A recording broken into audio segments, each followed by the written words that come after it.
उपस्थित भारतीय बौद्ध महासभेचे जिल्हा संघटक आदरणीय बोरकर सर, बंडेरा जिल्ह्यात जिल्हाध्यक्ष आदरणीय मीराम साहेब,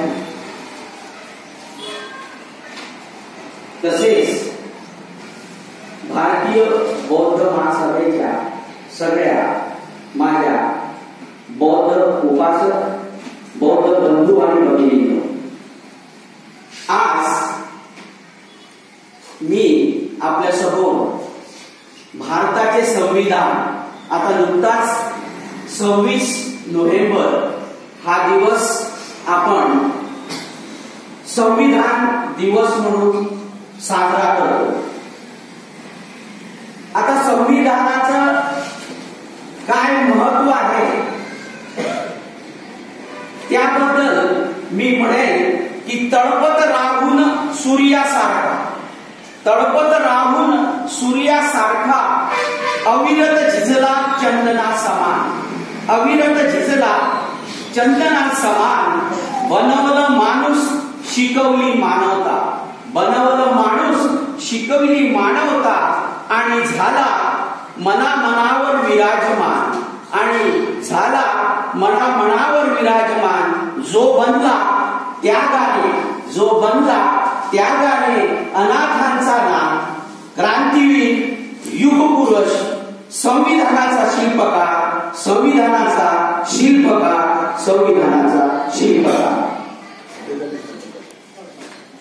तसे आपल्या संविधानाचे शिल्पकार सगळ्या जगात माहित आहे की डॉक्टर बाबासाहेब आंबेडकर हे संविधानाचे शिल्पकार आहेत। आता यात बऱ्याचशा अशा गोष्टी आहेत की बरेच लोक म्हणतात की नाही, बाबासाहेब संविधानाचे शिल्पकारच नाही, एकटेच बाबासाहेबांना लिहिलं आहे का, की बाबासाहेबांनी एकट्यानंच संविधान लिहिलं आहे का?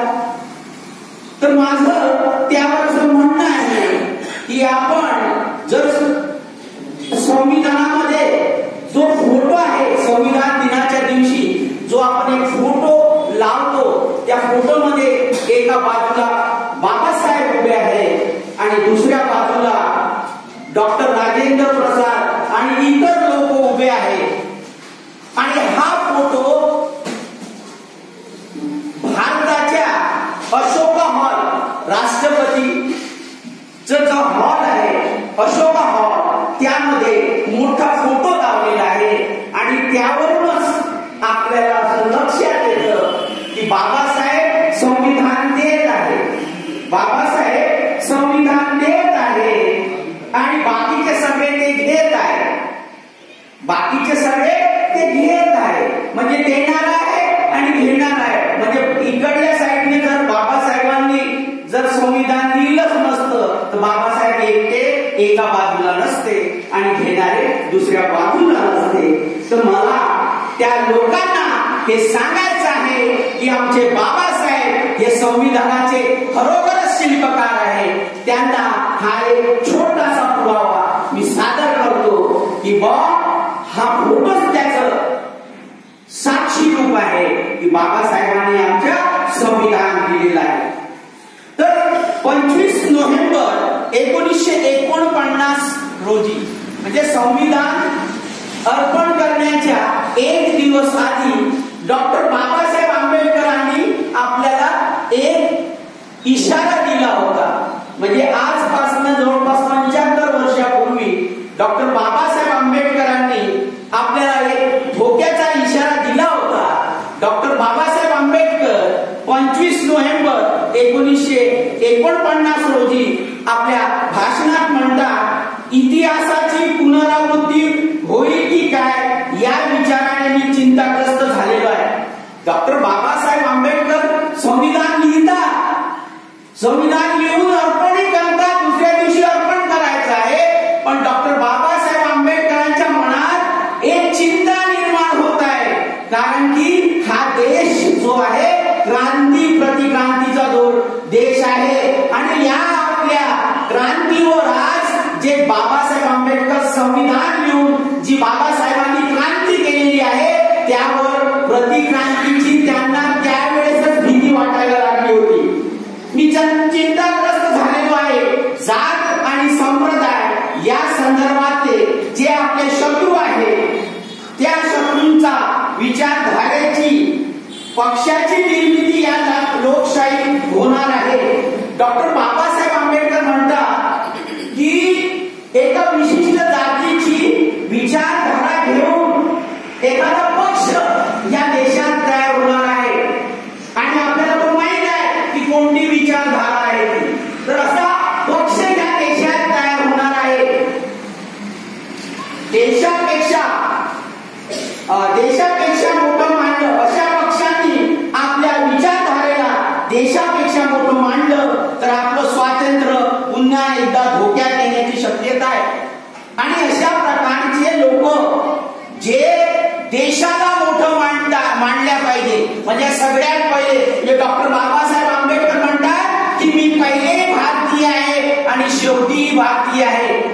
डॉक्टर बाबासाहेबांना त्यावेळेस ही धोक्याची घंटा त्यांच्या डोक्यात आली की आपल्या देशामध्ये जर असा एका विचारधारेला मांडून जर एखादा पक्ष तयार झाला आणि तो देशापेक्षा त्याच्या विचारधारेला जर तो मानू लागला तर आपल्या सगळ्या जणांचं देशातल्या प्रत्येक नागरिकांचं स्वातंत्र्य धोक्यात येईल.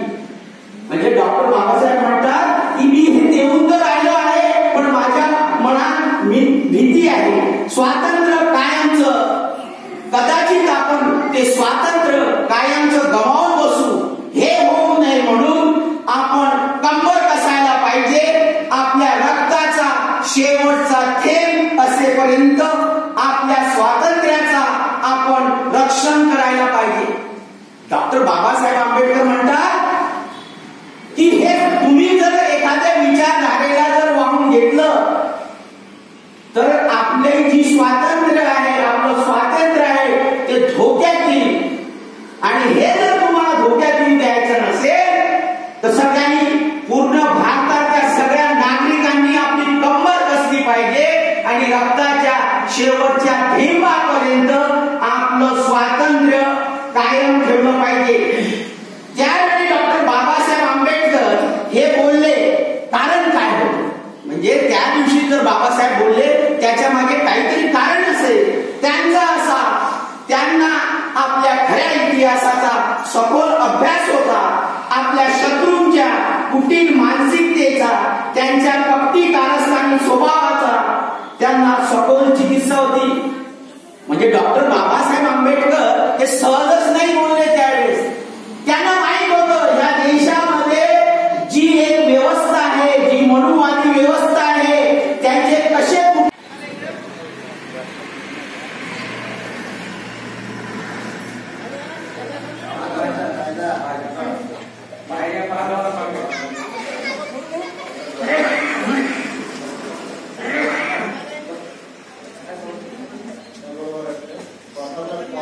डॉक्टर बाबासाहेब आंबेडकरांचा डॉक्टर बाबासाहेब आंबेडकरांचा डॉक्टर बाबासाहेब आंबेडकरांचा एकच साहेब एकच साहेब एकच साहेब भारतीय बौद्ध महासभेचा भारतीय बौद्ध महासभेचा भारतीय बौद्ध महासभेचा समता सैनिक दलाचा समता सैनिक दलाचा समता सैनिक दलाचा